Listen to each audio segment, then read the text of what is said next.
Much. Just thinking of my BO, I was getting a little bit worried because I'm sort of a reasonably conventional economist with a mathematical background and an official of the European Union, and we've heard lots of sort of not terribly nice words about these various roles. I have, however, lived in Sweden for almost 30 years, which perhaps purged me of some of these iniquities. But, okay, the European Foundation. The European Foundation is, in some ways, a bit of an old-fashioned animal. It was founded in the 70s at the height of tripartitism. We believe in tripartitism, the cooperation of the social partners and the governments. We have a tripartite board, a tripartite governance. We've just adopted our 4-year programme starting in January, where our main orientations are our usual. Just to mention, we're not terribly well known sometimes in Dublin. Working conditions, which is really perhaps our main area, certainly resource-wise. Also living conditions, employment, which I'm head of, and social dialogue. And for our work programme, a 4-year work programme starting 2017, we have 2 particular themes that we're looking at.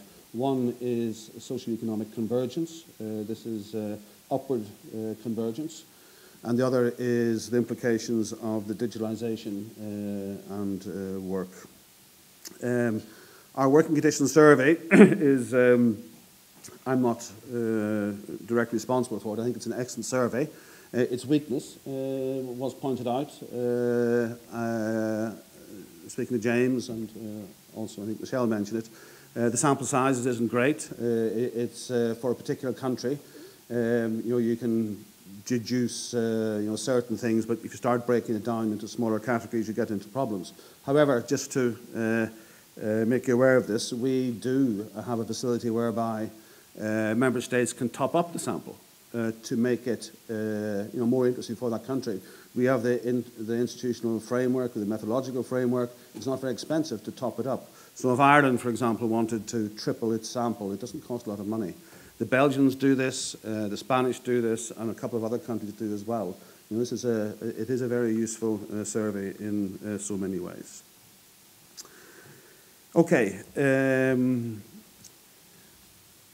we are back now in terms of employment numbers, back to where we were at the start of the recession, the height of the boom. That you could say sort of we have recovered. It has, however, taken 8 years. So there's no question that this is the most severe recession in my lifetime. But recovery is happening. One of the really striking features of the recession, if you compare with the Great Depression in the 30s, it hit basically everybody. Really striking and sometimes a little bit difficult to understand is that it hit countries very, very differently, both in terms of the impact and how quick the countries were able to recover.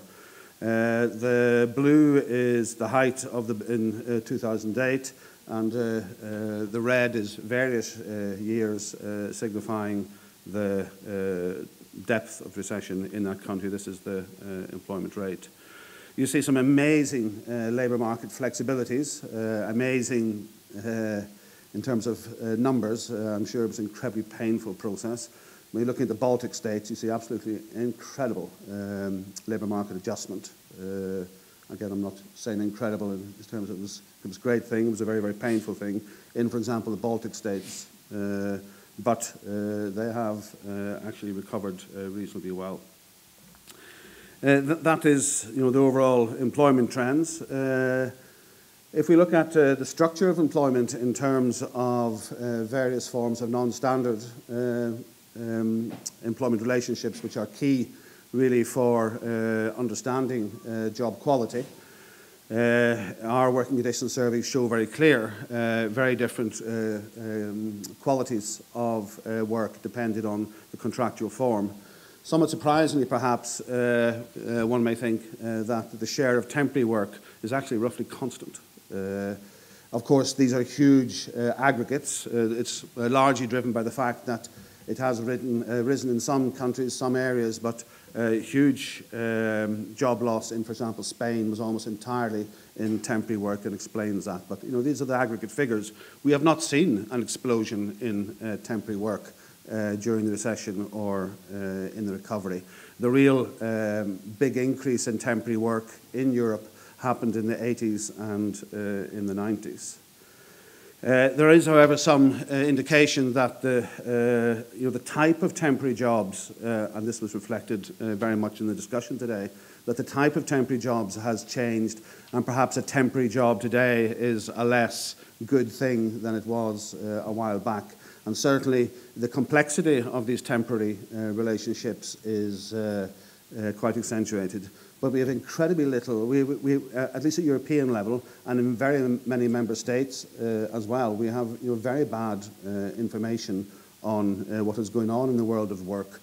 These strange employment relationships are very elusive, very, very hard to pin down. I think that's one of the reasons why they have grown so much, is because they're so hard to pin down.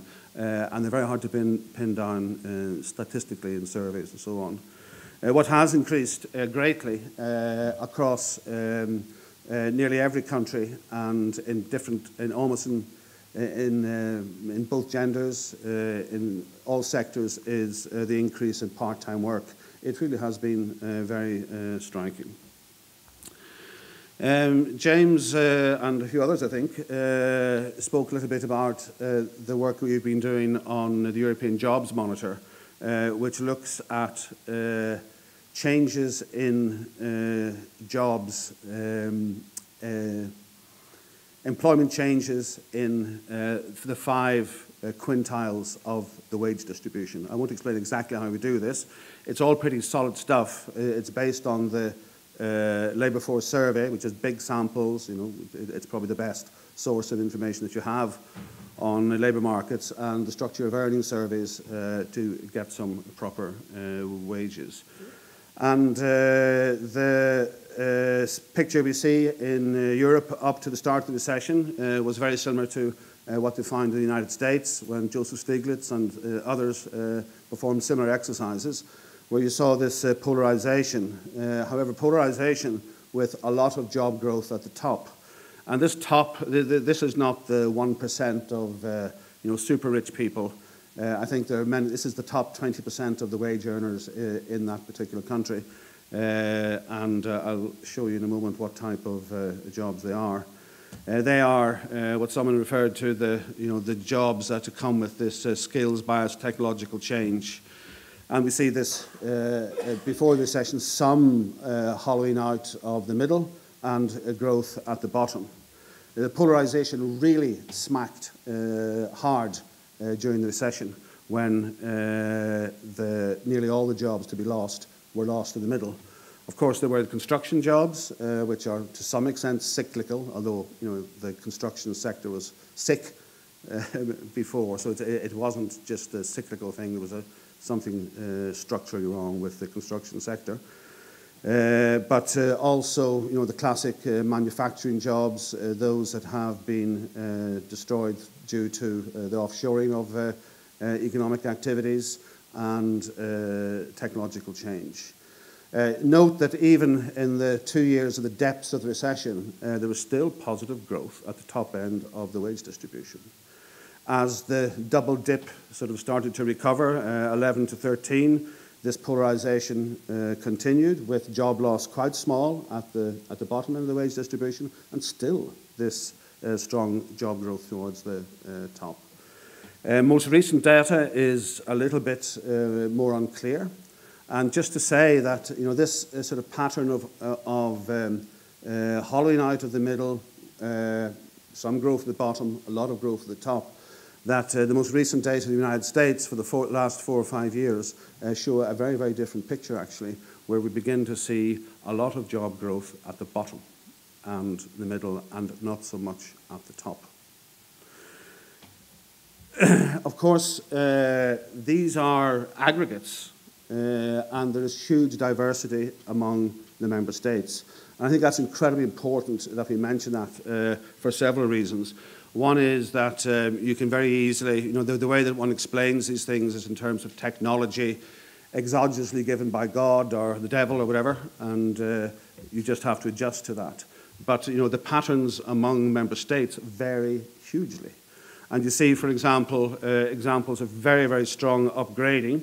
At the top, on the first column there, you can see Austria with the dark blue is from 11 to 15. You see other countries, we have Sweden down there with a lot of job growth at the top. And over the whole period in these Scandinavian countries, this is just the last 5 years, but over this whole period you see strong growth at the top in Sweden, Denmark, Finland. Finland has had a very bad recession. Finland looks very different. I think that can be described by 5 letters. It's Nokia. Ireland, you see actually quite a lot of job growth, 11 to 15 at the bottom of the wage distribution. But it's important then that these things about the hollowing out of the middle, it's not given. There are country differences, and presumably these country differences are not just about initial conditions, structure of the economy, they're also to do with policy. We have been researching this matter for 7 or 8 years, and we've tried with econometric time series, cross-sectional econometrics, the sort of stuff the OECD does, to try to explain this in terms of institutions. And essentially, we haven't been able to really come down to anything. It's the only institutional factors that, to some extent, we believe, we still haven't published this because we're a little bit, there aren't very strong results, has to do with the regulation of precarity, which of course is a promising thing to do more research on. If we look at job growth by wage class and type of contract, it's, again, please remember, these are aggregate figures, and there's all sorts of things going on there in the 28 member states. But this is from 11 to 15. We see that part-time jobs have grown in all of the 5 wage quintiles, and that self-employment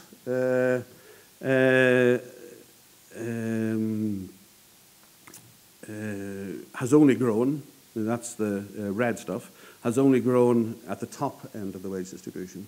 That surprises me a bit, but again, I think that there are a lot of decline in self-employment in the bottom end of the wage distribution due to the ongoing structural rationalization in agriculture, and that there are things going on there in other member states. And the only place where permanent employment is growing, in the yellow there, is at the top end of the wage distribution. Those are pretty striking results that in all other 4 quintiles of the wage distribution,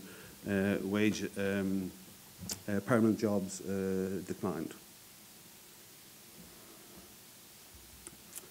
What are these jobs? By the way, just to explain, this does explain, the way that we define a job is an occupational ISCO code in a sector NACE code. That is what a job is. And essentially what we did is that we get all the jobs in Europe in this sort of cross-tabulation of occupation and sector, and then we rank them by wage. And then we take out, among those jobs, the top 20%, the second 20%, et cetera, and then see how they grow over time.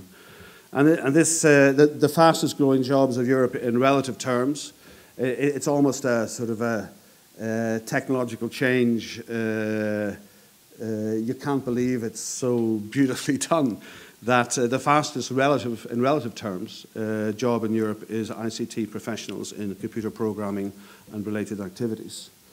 These are good jobs. You see here that they are classified out there to the right in terms of 5 wage, 5 education, and 5 quality. So that's the top wage quintile. It's the top educational content of those working there. They have a huge amount of education, these individuals who work there. And also this job, according to the European Working Conditions Survey, had very high intrinsic job quality. So in all dimensions, these first two jobs were scoring very, very high. These are the good jobs that are increasing. And at the other end, marked in red there, you see low-paid jobs. Sometimes the job quality is not too bad, but personal care service. And this is the other, it's a classic case of what the economics, or conventional or not, is talking about in this sort of skills and in this task-biased technological change, that these are the type of jobs at the bottom end of the wage distribution which are not affected by technology. They cannot be offshored. These are the jobs that are growing. And these personal care workers, personal care services, this is the data from 2011 to 15, but over a long period of time, we see these jobs increasing really quite greatly as well. The jobs at, no, let's go to this one. And what are then the fastest decreasing jobs? Again, still from 11 to 15, we have a significant decline in the construction sector. This continues to decline, perhaps not in Ireland, I'm not sure. And then on the first blue arrow there, we have general and keyboard clerks in the public sector. Again, this is the type of job in the middle of the wage distribution, yes, quintile number 3, which typically ICT technological improvements have made more routine. These type of jobs are being replaced by technology. Okay, they also worked in the public sector, so it may have been a part of the public sector retrenchment. And then the other one that is declining is this classic one that for the whole period has declined, these big industrial jobs that are gone due to technology or gone somewhere else. So that is our picture, our description of what type of jobs coming and going in the long term, and also with some reference to the more recent trends. Social Europe, I think it was David who mentioned the last time it was discussed in the European Parliament was it some years ago. Just to underline, I will try and, I wouldn't say defend, I'm sure we do have an understanding that the EU, at least previously, I still believe it anyway, has a very positive record in terms of progressive social and labour policies. Just to remind ourselves, I think it's important that we do remind ourselves and remind our populations that Europe has been very progressive for many member states. A lot of this equal treatment legislation, working time legislation comes from Europe. The free movement legislation, which we're probably already ourselves beginning to take for granted. I said that I spent 27 years in Sweden. The first 2 days of my time in Sweden back in '76, I spent in jail. Not because I committed a crime, but because I moved over the border and the Swedish police didn't really want me there, and they put me in a prison, not in jail, but in a cell in the police house, in the police station, as they were going to send me back on the next ferry. You know, this free movement is an important thing. Structural funds, let's not talk about that in Ireland, and this promotion of social dialogue. Of course, the fiscal crisis, concerned about the fiscal crisis in itself, combined with the concerns about the survival of the euro and, what you would call it, German orthodoxy, balancing the government books, has been a terrible story within Europe. Please, of course, be clear that there are divisions within Europe, within the institutions, within Parliament, within the Commission, different opinions on what has been going on. But remember, you know, we in Ireland speak quite similarly to the way you do in England. You talk about here in Britain and in Europe. You know, if we blame Europe for things or attribute their lack of action, Europe is us. We are Europe. And the engagement of the left in Europe previously was pretty extensive. I guess it's much less so today, partly perhaps due to sort of disenchantment with it, but I think one does have to maintain this engagement. And of course one has to remember you're talking about the soft governance of the social and employment issues. Well, that is because the member states have not given, well, partly because, the member states have not given the European Union a mandate for these type of issues. So the European Union has no mandate on anything related to wages, formally, anything related to wages. It has a very limited mandate on anything that is related to taxation and government expenditure. You know, that is the, whatever purpose we have for taxes, they are very jealously guarded by member states.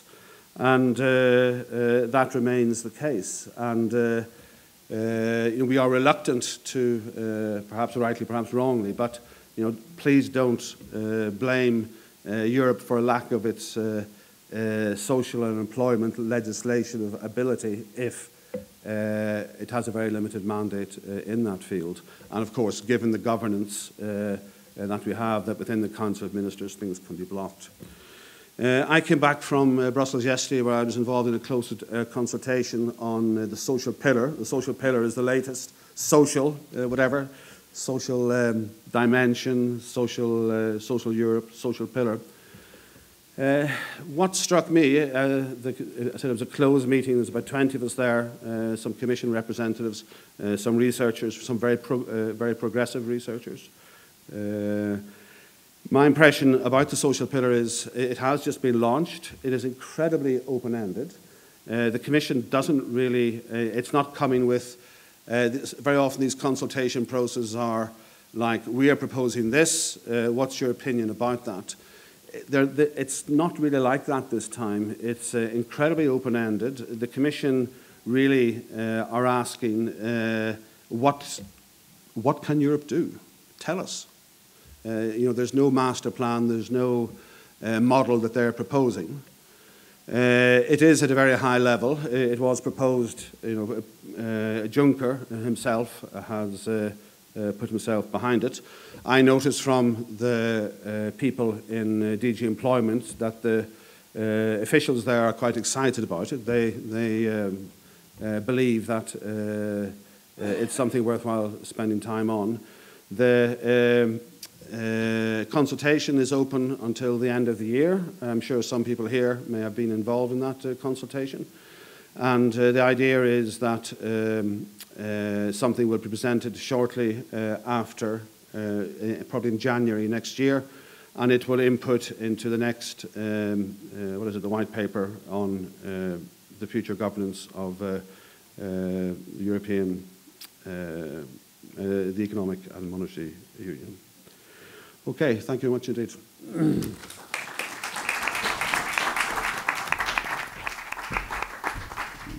Thank you very much, Donald, for that overview of what's happening in the EU and hopefully what it can do more in the future.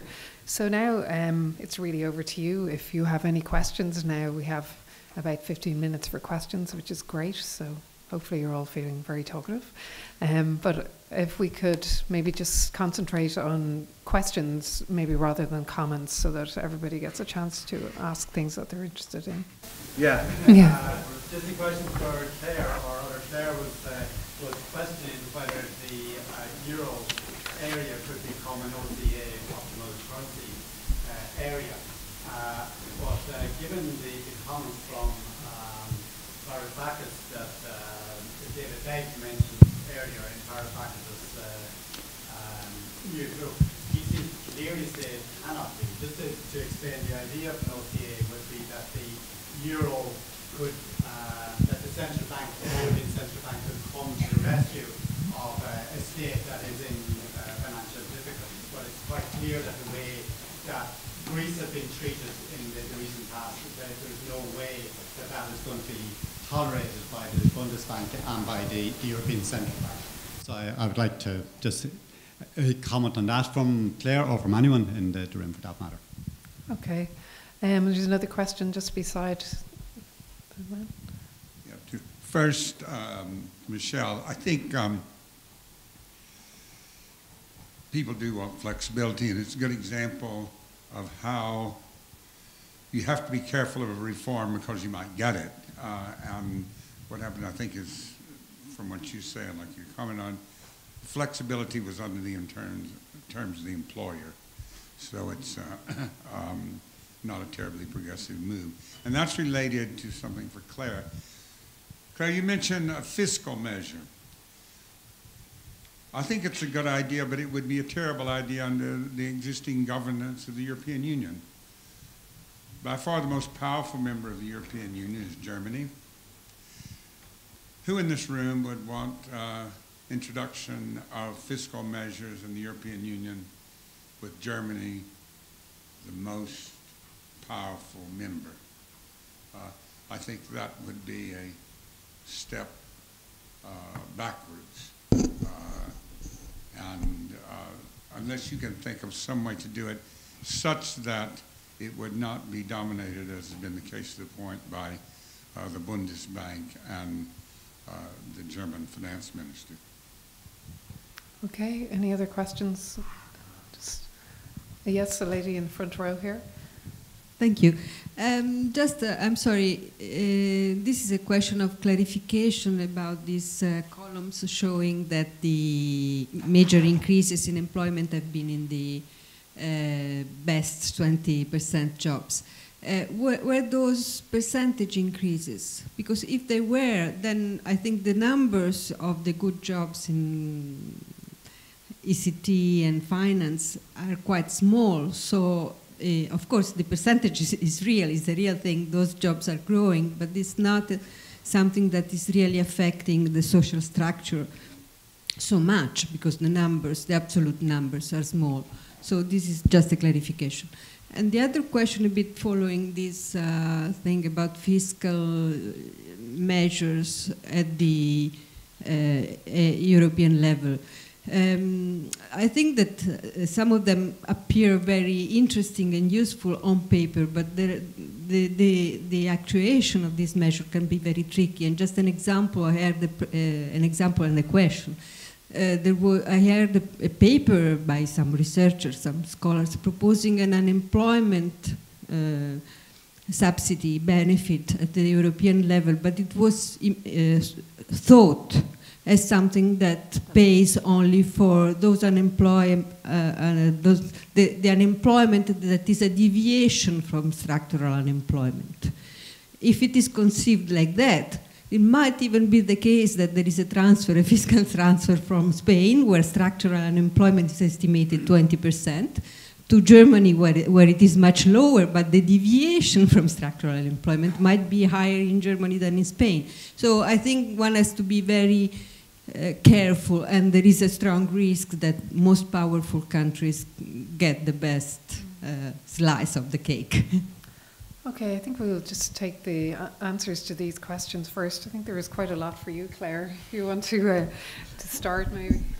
Well, just to be clear, I don't have the answer to all this EMU system. But look, I personally, I mean, this is not necessarily an ILO position, but I personally think that you need a way of sharing the risks among the EU member states. So whether it's a fiscal capacity, I think the Commission came up at a certain point with the Euro bonds option. But you know, if we don't have somehow this fiscal transfer that needs to be done at a certain point, I really don't see how you can actually get out of those problems of internal devaluation and somehow a race to the bottom. But again, I don't have the solution. Well, I do share, Antonella, I agree with you, because a risk at this, at this stage of the political discussion, at least in Brussels, a risk-sharing mechanism is not conceivable unless you have more sovereignty sharing. And this is, at the moment, this is a no-go, I would say. So it's a bit blocked, yeah.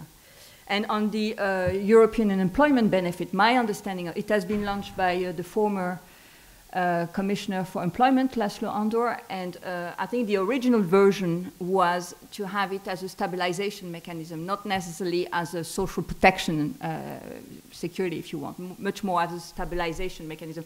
Again, going back to this idea that you need some kind of transfer. But yeah, there are certainly some pitfalls in it, and I haven't seen any, very elaborated final version. I think my understanding is that it's still under discussion in Brussels. Okay, thanks. I think, Donald, there was a question for you on data. Yeah. Actually, I forgot to say my last things. That's why I finished a little bit early.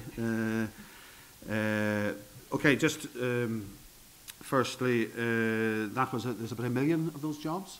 So the units were in thousands, although these, as I said, this was relative growth. Just to say that the second one was managers, the second fastest growing occupation. Typically also, perhaps not in the last couple of years, but previously, we saw a huge increase in well-paid health and education professionals. They were very well-paid jobs. If I may, just because I think I did conclude a little bit too early. One of the questions in the sort of guidelines here was how to promote good jobs. Not that I have huge sort of original things to say, but previously, back in the 70s and 80s, one used to say that the best way to get good jobs is to get lots of jobs. That with full employment, then the market forces will require employers to improve employment conditions and so on. Ideas of Kalecki and others. However, just one of the most depressing numbers I've sort of heard is that at the top of this boom, this crazy boom that was artificial fueled and so on, unemployment in Europe was 8%. That's a really frightening sort of thing. Anyway, of course, aggregate demand has a role, but only, I think, if it's some sort of coordination at a European level. The last time we did this on a grand scale was in the Mitterrand period, and we know what that led to. I think definitely there's a role for minimum wages, and the legislation in Germany when they went from a system totally contrary to the whole idea of statutory minimum wages to an effective and quite high minimum wage was really quite impressive. Collective bargaining, of course, absolutely, so the same things as James mentioned. Also, I think trade union presence at the workplace is very important. It's a very strong feature in the Nordic countries that the trade union reps are at the workplace, and that leads me to the other sort of point that I was going to make is this whole issue about enforcement. Enforcement of the abuses of the informal economy. The informal economy, I'm not sure about in Ireland, but in many other member states, there's really strong evidence that this informal economy, which was never insignificant, is growing quite strongly. And certainly if you want to find bad working conditions, that's where you look at them today. Also, as I said, precarity. It's pretty clear that precarity is very negatively related to employment conditions. There is a role to be played. It's quite a complex role there for employment protection. In some ways, if the classic sort of reason for de jure precarity is, of course, a big gap in the regulation of open-ended contracts and temporary contracts. There are other ways of doing it, to try and internalise the costs of this flexibility on the individual, to internalise these into the firm.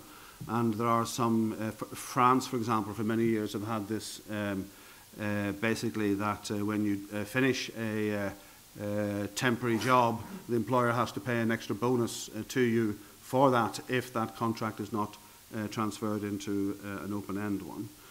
In the longer term, of course, the big debates throughout the world, certainly in Europe, any conference you go to usually has something about digitalization, the end of work, and so on. And of course, we've been there many, many times before, but the end of work only has to happen once before it's the end of work. And there are reasons to believe that the labour-saving technology in this digitalization is really something different. The issue, as always, is who benefits from this bounty, because it is essentially a bounty of accelerated labour productivity. It's really surprising to me that there's no debate on working time. Back to, maybe the French debate 10 years ago killed it, but the classic, Keynes used to speak about this, economic prospects of our grandchildren that would be working 15 hours a week. There's been no discussion in this sort of new technology about working time. There has been some discussion on basic income. Not too sure about that. Certainly it's interesting. The President and others, I think, have spoke about the importance of universal systems. I think that's incredibly important that we do really begin to think properly about universal floors. Sorry about that, but I just forgot my final words. No, I couldn't believe you were doing so well on time, so that's explained it. Yeah, that was why. I don't know, did you want to add anything, Michelle, to any of the questions? Or no? I suppose in relation to the enforcement issue, I mean, the minimum wage, I was mentioning to Donald earlier about a presentation about the German minimum wage, and I suppose what's slightly different in the German minimum wage is that the increases forecasted for the minimum wage are going to be linked to collectively agreed wages in the wider sector, which is very significant and much different to what we have here in Ireland. I mean, any of the research will show that it's a combination of collective bargaining coverage and active labour market policies and investment in training education together, which are generally, good mechanisms in terms of improving the quality of jobs. And trying to learn, that one of the things that was mentioned in the task for today is, is decent quality work at the expense of competitiveness. I mean, there's some very good research done on the differences between Denmark and Ireland and how to solve problems common to everyone, which is like training. We've employers now saying that they have big problems getting trained people, like in hospitality. Well, there's, tripartite ways of resolving that by having, coordinated systems of training and investment in collective agreements. But of course, that requires tripartite cooperation. So, that's a problem for, if the employers don't want one, it's difficult to get the other. Just in terms of enforcement, I suppose a comment just in relation to recent research we've done on enforcement of employment rights in Ireland is just to note, I suppose, the difference in systems across Europe. For example, if you take in 2011, Ireland had over 20,000 claims made by employees against employers to the variety of state dispute resolution bodies. Now we've, a whole range of dispute resolution bodies, which, down to 2 now, which provide excellent services, but they had to deal with 20,000 claims. Now, if you compare that to the Swedish system, where they have a labour court with an average of 400 claims per year. So we have 20,000 and Sweden has 400. And of course the reason for that is the difference in the legal systems, where there's a significant onus in the Swedish legal system that employers and unions collectively resolve disputes. And of course there's a huge public good in that, in saving costs to the state in terms of disputes, but also in resolving workplace problems much quicker and efficiency problems much quicker. So we have an overarching problem with our legal system that's highly individualistic, and there's very little role for a collective enforcement of employment rights. Thank you. Okay, I can see a question down the back and another one further up, and Punchy's over here as well. So hello, thank you. 4. Oh, if you could you. Maybe also give your names as well and where you're from. Kevin Martin. Just a quick question for the two people on the right. I'm looking at the slide up there, and it talks about the EU has a record. How relevant would it be in the context of President O'Higgins' remarks this morning that maybe we should be using the word had? Sticking then in the context of the Eurofund and getting back to the lady from the ILO, where we perpetually had reference to President Claude Juncker and his pillar, etc., etc. And in the context of the Eurofund versus a lot of stats that we saw up there today, that reminded me more of Milton Friedman and his trick with averages. We just fly them all up, we're looking at aggregates, and we tend to lose, well, we don't see the wood because of the trees, or vice versa. And I'd be interested to hear what the two speakers would have had to say in the context of President O'Higgins' comments this morning. And coming to Michelle from Limerick, I think you're justified in your cynicism when you commented towards the end of your show, and maybe you were half joking.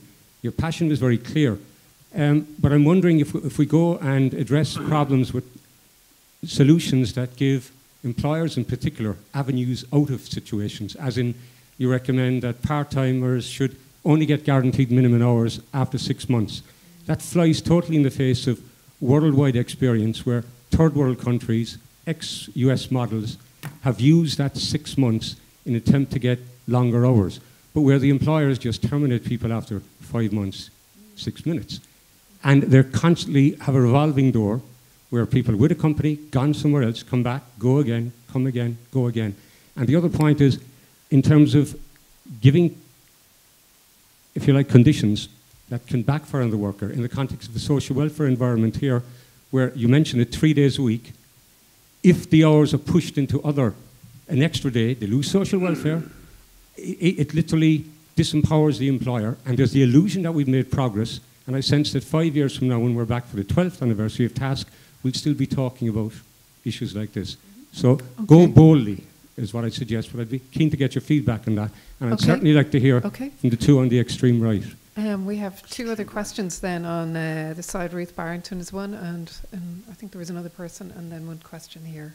So we'll take all of those. Thank you very much. I'd like to ask the panel if there's evidence on the impact of the opening up of the labour markets in Europe on the growth of insecure jobs, low-paid jobs, and the decline in rates of unionisation. I mean, it seems to me that the European labour market expanded dramatically with the advent of the 10 new member states in 2002, but it coincided with the rapid increase in globalization and transfer of manufacturing jobs to the Far East, the technological changes that are still working their way through the economy, and then of course the recession hit. So is it possible from all of that to distinguish what impact free movement has had on the growth of as I say, these low-paid, precarious jobs,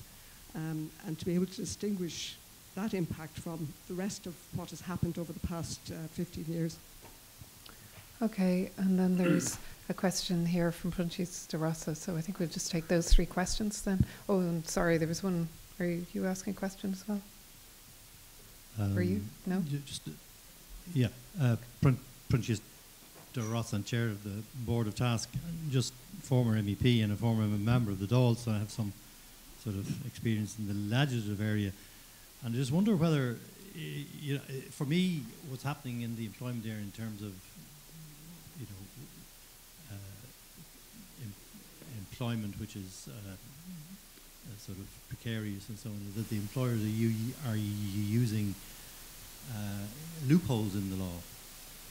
They have found gaps in the legislation and they're using them, and there's a reluctance on the part of the state and indeed at your European level to close them. And I was wondering, is there a simple process of closing them by simply redefining what is the relationship between the person who is doing work for someone who's paying them for that work, instead of having it so tightly defined as it seems to be in legislation at present? Is there a kind of overall definition that could be created which would simply close off all those gaps, and an employer could not simply tell someone to come in tomorrow for an hour, for 3 hours, for 2 hours, and then whatever, and then sort of there's no relationship with them because they decide to fill in a certain form on their behalf. So I'm just asking, do you think there is a relatively simple sort of demand which could be made, which would be clear to everybody, and I believe if there was, it could gain significant support if we could do that. In relation to Europe, I think that one of the biggest demands, I mean, there's all sorts of demands we can make of Europe, and I'm talking about Europe and not talking about as if it was not part of us. We are part of Europe, but Europe as in the institutions of Europe is the rebalancing of the relative powers, the restoration, if you like, of the balance between the Commission, the Council and the Parliament, and in addition to that, the strengthening of democratic accountability at the European level. Because that's another debate, but I think it seems to me that that's the counter to the Eurosceptic position, that we must show that decisions can be made, providing there is democratic accountability and providing there is a balance between the three main institutions. Of course, the fourth one, the European Court of Justice, is important also, but those three main political institutions, the Commission, the Parliament and the Council have to be brought back into balance, where a single powerful member state is no longer allowed to dictate policy for the rest. Okay, thank you. So we'll take the answers to those questions now. Shall I start? Yeah. From the right, I noticed. Okay, the EU record has or had. I actually thought quite a bit before I put the last letter on that three-letter word. But as I said, the EU, certainly the record in the last 8 years hasn't been great. When was there last a directive passed in the social or employment area that had some impact? It was a very long time ago. But as I said, and the EU is us. I don't think any member state's been particularly wonderful in the last 8 years. But I definitely don't feel terribly proud of the economic and social record coming from Europe in the last 8 years. I really hope you don't think I was trying to trick you. You said something about tricking with aggregate data. I actually made quite a bit of effort to show the heterogeneity of these different patterns that, and I sort of mentioned that I'm not sort of trying to talk about any sort of technological economic determinism here, that there are different patterns of job quality trends in the last 10, 15 years, and we can decide to some extent ourselves in the member states how we regulate these things. To respond to the President, that's a very hard one. I think I think he's totally right. The things he started, this first part of his presentation about the intellectual world, the world of thinkers and universities and so on, and their sort of lack of ability to really think independently, critically, constructively. I think we do have to think about the world of work in a much more revolutionary way, or way than we've done before. Things like basic income really have to be thought about. This sort of end of work, about who owns the robots, who reaps the benefits of technological progress, really has to be rethinked in quite different ways. If I may just say in this, the question about these patterns and migrants and so on, certainly in this sort of stuff, that data that we presented, we do see that a large part of these patterns at the bottom end of the wage distribution are actually, can be explained by migrant flows. That many of these poor jobs growth are occupied by migrants. This doesn't, by the way, necessarily mean, just in case someone's misinterpreted, that these are taking jobs from natives, whatever. But certainly we do see that does explain quite a bit. And of course, globalization is a really big part of that story, of these polarizations.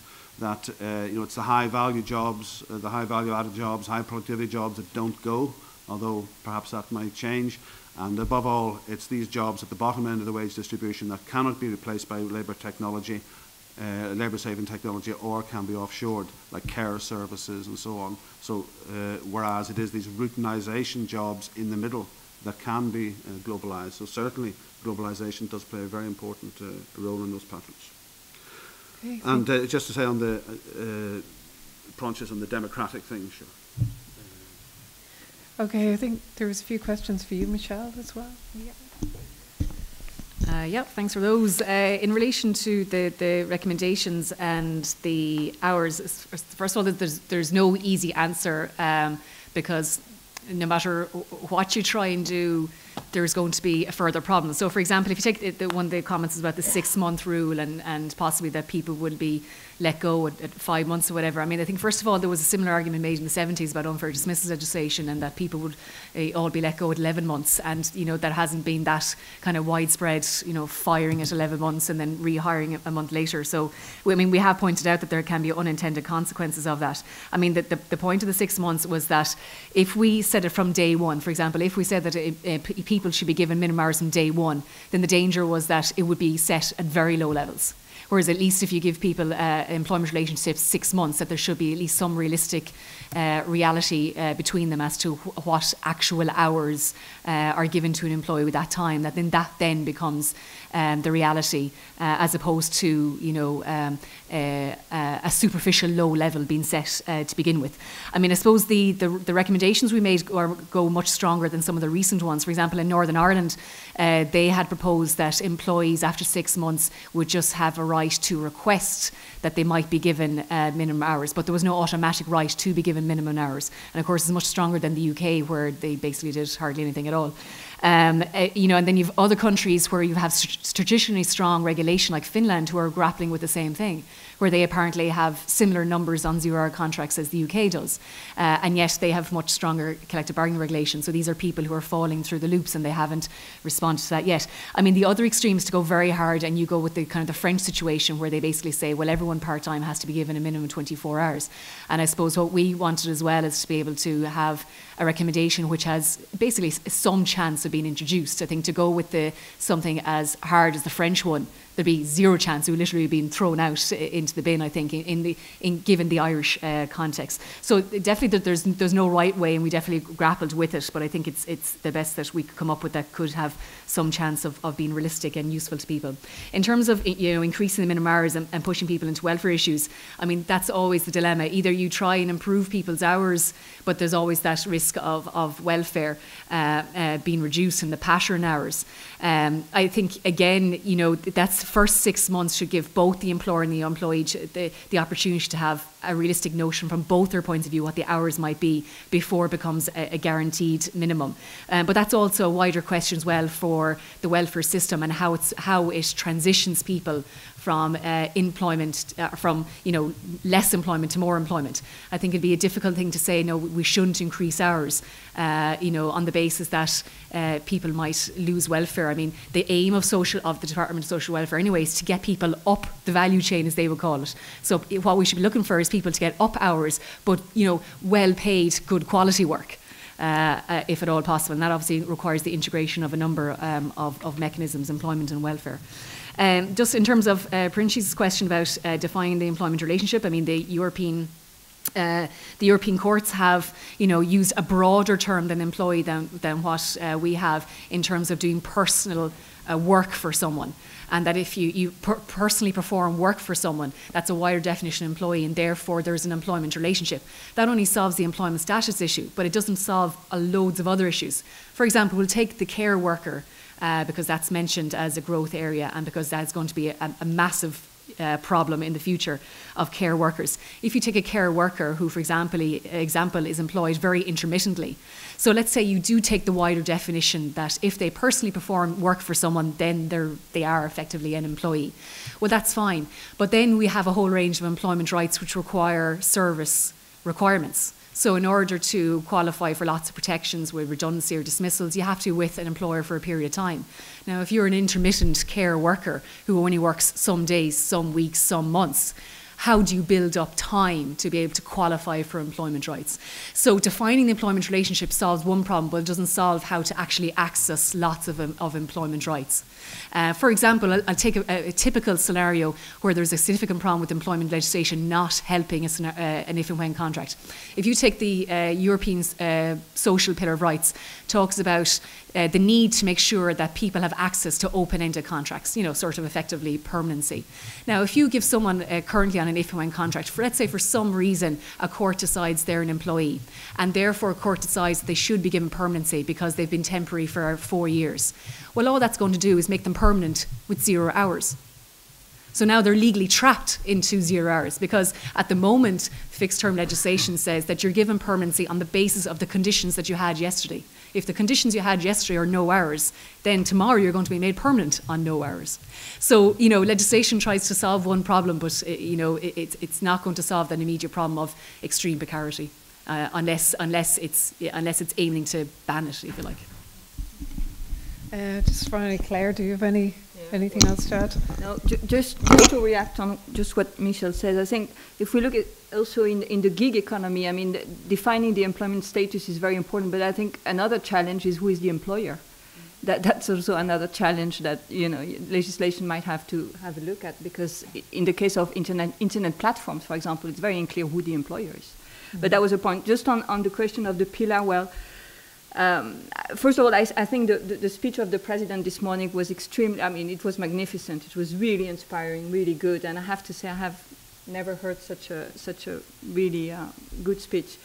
But what he said also about, you know, the rights and the international commitments and the European Social Charter and the, you know, the human rights dimension, I think was very powerful. And I have the weakness to believe that President Juncker's initiative on the pillar of social rights might actually want to, you know, refer to that and to somehow we've seen under the austerity. I agree that there many good things came through Europe, but since the crisis, I think, you know, austerity has put, you know, the human rights really attention between human rights and economic policy. So we have to somehow resolve this tension. I hope this pillar will help resolve part of this tension. I hope I'm not too naive.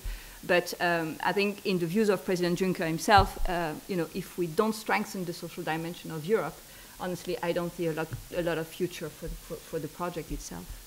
Okay, thank you. Well, we're now well over time, so I'm very sorry that we can't take any more questions. Because we do want to have you out as close to the finishing time as possible. I'm sure the speakers will be happy to talk to you after this as well. So our final thing